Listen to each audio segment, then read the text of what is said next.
Thumbnail দেখে আপনারা নিশ্চয়ই বুঝে গেছেন যে আমরা আজ কোন টপিকে ভিডিও তৈরি করব। তো আমরা অনেকেই অনেক সময় দেখে থাকি অনলাইনে বা সোশ্যাল মিডিয়ায় যে এই ধরনের লোগো। তো আজ বেশি কথা বলবো না, কিভাবে লোগোটি তৈরি করতে হয় সেইটাই আজ আপনাদের দেখাবো। তার জন্য আমাদের ফোনে থাকা যে পিক্সেল অ্যাপটি রয়েছে এটাতে আমরা সর্বপ্রথম প্রবেশ করব। প্রবেশ করার পরে একটু খেয়াল করলে দেখা যাবে নিচে একটি আমাদের অপশন রয়েছে, এটার উপর আমরা ক্লিক করব। তারপর নিচে আবার দেখবেন যে শেপ লেখা, এটার উপর আমরা ক্লিক করব। তারপর আবার এই যে চিহ্নটি দিয়ে দেখাচ্ছি এটার উপর ক্লিক করব।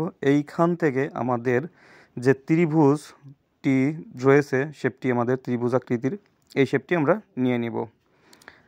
এটা নেওয়া হয়ে গেলে একটু স্ক্রল করলে দেখতে পাবো যে আমাদের কালার অপশনটি থেকে এটা অফ রয়েছে, এটা আমরা অন করব। এবার একটু নিচের দিকে দেখলে দেখা যাবে যে আমাদের ব্ল্যাক যে কালারটা ওইটা আমরা চুজ করে নিব। আমাদের ওইটা হয়ে গেলে এটাকে আলতোভাবে এটাকে আমরা একটু ঘুরিয়ে নিব। ঘুরিয়ে নেওয়া হয়ে গেলে এবার আমরা এটাকে একটু নিচে রেখে একটু জুম করে বড় করে নেব, কারণ আমাদের এটা একটু ছোট আছে। আমাদের হয়ে গেছে। এবার আবারও আমরা শেপের উপর ক্লিক করব এবং এইখান থেকে এই যে আমাদের চতুর্ভুজ আকৃতির যে শেপটি রয়েছে এটাই আমাদের নিয়ে নেব। এটাকে একটু একটু চাপিয়ে নিলাম বড় করে, এটা মিডিল বরাবর রেখে দিব। এরপর আবারও আমরা শেপের উপর ক্লিক করব। এইখান থেকে আবার আমরা এইটার উপর আমরা ক্লিক করব। এইখান থেকে যে ত্রিভুজ আকৃতির ওইটা আমরা নিয়ে নিলাম। এরপরে এটাকে আমরা টিকমার্কের উপর ক্লিক করে দেব। দেওয়া হয়ে গেলে এখানে দেখা যাচ্ছে ক্রপ নামে একটি অপশন রয়েছে। এই যে ক্রপ, আমি মার্ক করে দেখাচ্ছি আপনাদের ক্রপ, এই ক্রপের উপর এখন আমরা ক্লিক করব। এবার এইখান থেকে আমরা যে কোনো এক পাশের আমরা সিলেক্ট করে নিব। এটাকে বাম পাশে যে কালো অংশ এটার উপর সুন্দরভাবে রেখে দেব। এরপরে আমরা আবারও শেপের উপর ক্লিক করব। শেপ থেকে এটাকে আমরা একটু ছোট করে নিব সাইজে, এটা বড় আছে, আমাদের একটু সাইজটা একটু ছোট করে নিলাম। এটাকে এখানে এমনভাবে রাখতে হবে যে দুই পাশে যাতে কালো অংশের উপর পেয়ে যায়, এই জন্য আমরা কালার অপশনে যাব। এটা অফ আছে, এটা অন করে নিলাম। এরপরে যে কালো যে আমাদের কালারটা ওইটা নিয়ে নিলাম। এবার আমরা টিকমার্ক দিয়ে দিছি এবং এপাশে ওপাশে সাদা যে অংশ আমাদের যে শেপটা ছিল ওইটা আমরা এনে পাতিয়ে দিছি। এরপরে আমরা আবারও শেপের উপর ক্লিক করব। এইখান থেকে আবার আমরা এই যে নিচে যে আমাদের অপশনটি রয়েছে এই যে এইটার উপর আমরা আবারও ক্লিক করব। ত্রিভুজ আকৃতির যে শেপটি রয়েছে এটা আমরা নিয়ে নিলাম। এবার এটাকে আমরা টিকমার্ক করে দিলাম। টিকমার্ক করা হয়ে গেলে এটাকে আমরা ক্রপের উপর ক্লিক করে এটার একটা সাইড আমরা কেটে নিব। এবার এটাকে একটু ঘুরিয়ে আমরা অ্যাডজাস্ট করে নিব। আমাদের ডান পাশে যে কালো অংশ এর উপর সুন্দরভাবে রেখে দিলাম। এরপর আবারও আমরা শেপের উপর ক্লিক করে যে চতুর্ভুজ আকৃতি যে আমাদের শেপটি রয়েছে এটাই আমাদের লাগবে। আর এটাকে একটু লম্বা বড় করে নিব এবং একটু ঘুরিয়ে দিব। আমাদের হয়ে গেছে। এবার আমরা উপরে যে আমাদের লেয়ার অপশনটি রয়েছে বা তার আগে আমরা একটু কালারটা দিয়ে নিই। এই জন্য আমরা কালারে চলে আসলাম, এটা আমরা দেবো ব্ল্যাক কালার। এবার আমরা চলে যাব উপরে যে আমাদের লেয়ার অপশন, একটু মার্ক করে দেখাই, এই যে আমাদের লেয়ার অপশনটি এটার উপর যাব। এবার এইখান থেকে এই উপরে দুইটাকে আমরা টিক মার্ক করে এটা ওকে করে দেবো। এটা কিন্তু আমাদের অ্যাডজাস্ট হয়ে গেছে। এবার দেখেন এখানে রিমুভ করার যে অপশনটি রয়েছে এটার উপর চলে আসবো আমরা। এবার এই যে এইটা আমরা ব্ল্যাকটার উপর রেখে ওকে বাটন ক্লিক করে দিলাম। এবার আমরা এই ভলিউমটা বাড়িয়ে দিয়ে এটা টিক মার্ক করে দিছি। আমাদের কিন্তু ওইটা নাই, আমাদের অলরেডি এটা কাটা হয়ে গেছে।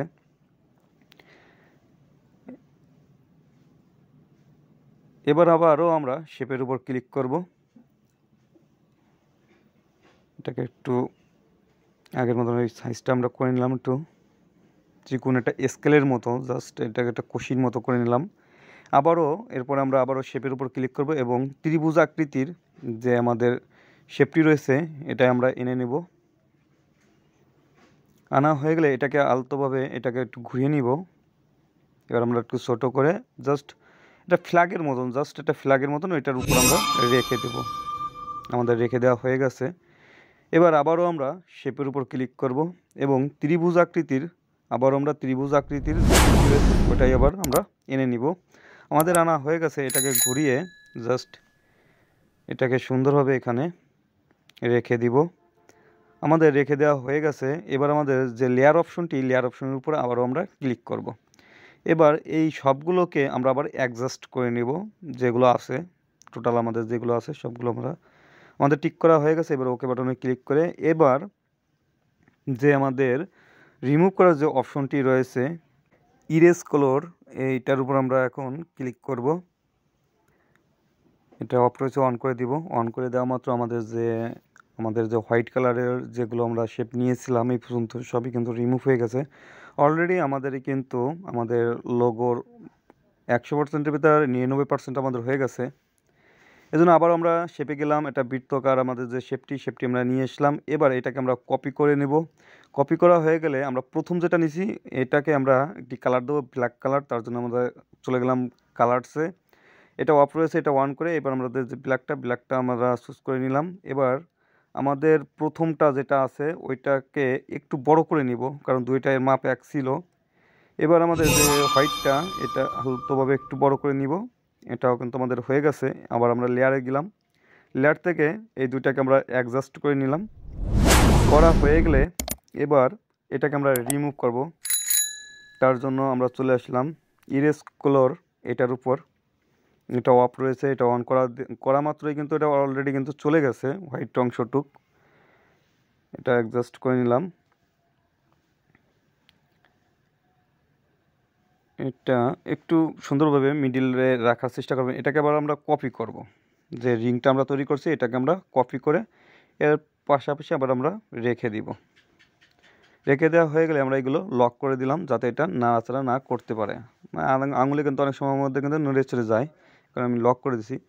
আর এইখানে একটু খেয়াল করেন ইমেজ, এখানে কিন্তু ইমেজ আর একটা হলো ফ্রম গ্যালারি। আমরা চলে যাব ইমেজে। এবার এইখানে কিন্তু অনেক ধরনের আপনার ব্যাকগ্রাউন্ড পেপারগুলো পেয়ে যাবেন। এইখান থেকে আপনারা ইচ্ছা করলে আপনি দিতে পারেন, বা ওই যে যেটা আমি দেখাইছি ফ্রম গ্যালারি ওইখান থেকেও কিন্তু আপনারা সিলেক্ট করে নিতে পারেন। আমি আপাতত এইখান থেকে একটি ব্যাকগ্রাউন্ড পেপার নিয়ে নিছি, আমি ফ্রম গ্যালারিতে যাইনি, ইমেজ যেটা ছিল ওইখান থেকে নিয়ে নিছি। এবার এই পাশেরটা আমি একটু কালার করে দেবো, এটা দেবো লাল কালার। তার জন্য আমাদের পাশে একটু বাদ রয়েছে, এটাকে আমরা ক্রপে এসে এটা বাদ বাকিটা আমরা সম্পূর্ণ করে দিচ্ছি, এবং এটাকে একটু জুম করে এই যে ব্ল্যাকটা রয়েছে এটার উপর আমরা শুধু রেখে দিলাম। রেখে দেওয়া হয়ে গেলে এবার দেখবো আমাদের কোনো অংশে কোনো কিছু কম বেশ আছে কিনা। একটু আছে, এটা একটু আপনারা খেয়াল করে করবেন। এইবার আমি সেভ করবো, তার জন্য যে থ্রি ডটের পরে এইখানে দেখেন, এখানে এক্সপোর্ট ইমেজ, এখানে লেখা আছে এক্সপোর্ট ইমেজ। আমরা এক্সপোর্ট ইমেজের উপর ক্লিক করে দিব। ক্লিক করা হয়ে গেলে এখানে দেওয়া রয়েছে একটা অপশন ডিফল্ট, এখানে একটি অপশন রয়েছে ডিফল্ট। আমরা ডিফল্টের উপর এখন ক্লিক করব। এবার দেখেন একেবারে নিচে লেখা রয়েছে আল্টার, আমরা আল্টার উপর এখন ক্লিক করে দিব। এবার সেভ টু গ্যালারি যে অপশনটি আমাদের রয়েছে, এই যে সেভ টু গ্যালারি, এবার আমরা চলে যাব গ্যালারিতে। ছবিটা আমাদের কেমন হলো, এটা কিন্তু আমাদের গ্যালারির ছবি। তো ভিডিওটি কেমন হলো কমেন্ট করে জানাবেন। ধন্যবাদ।